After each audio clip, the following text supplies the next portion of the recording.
ఈరోజు దసరా నవరాత్రులు స్టార్ట్ కాబట్టి మొదటి రోజు అమ్మవారికి బాలా త్రిపుర సుందరీదేవి అమ్మవారికి ఈరోజు కట్టె పొంగల్ అంటే విడి పొంగల్ అని కూడా అంటారన్నమాట.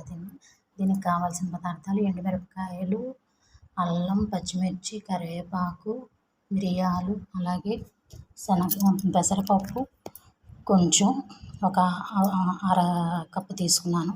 అలాగే పోపు దినుసులు, శనగపప్పు, జీలకర్ర, ఆవాలు, మినపప్పు, అలాగే 2 గ్లాసుల బియ్యం. 2 గ్లాసుల బియ్యానికి అర గ్లాసు నేను పెసరపప్పు తీసుకున్నాను.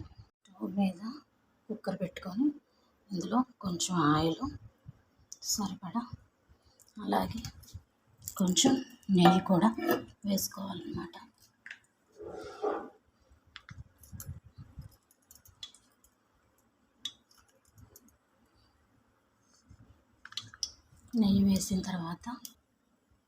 నెయ్యి మరిగిన తర్వాత పోపు దినుసులు, శనగపప్పు, మినపప్పు, జీలకర్ర, ఆవాలు వేసుకోవాలి.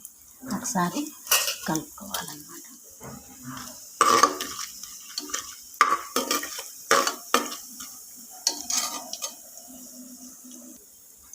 అలాగే పచ్చిమిరపకాయలు, ఎండుమిరపకాయలు, కరివేపాకు, మిరియాలు కూడా వేసుకోవాలి.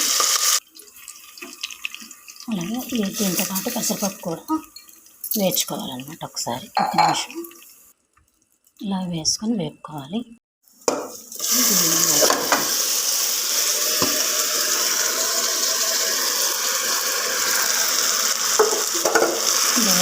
ఒకసారి మొత్తం కలుపుకోవాలన్నమాట.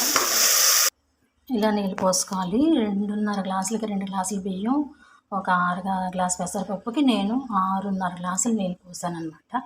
ఇలా నీళ్ళు పోసి కలుపుకొని దీనిలో తగినంత ఉప్పు కలుపుకోవాలన్నమాట. మనం ఇలాగ రుచికి సరిపడే ఉప్పు మనం వేసుకొని కుక్కర్ మూత పెట్టుకోవాలి. ఇలా పెట్టాక కుక్కర్ మనం పెట్టుకొని 1-2 విజిల్లు వచ్చే వరకు పెట్టుకోవాలన్నమాట.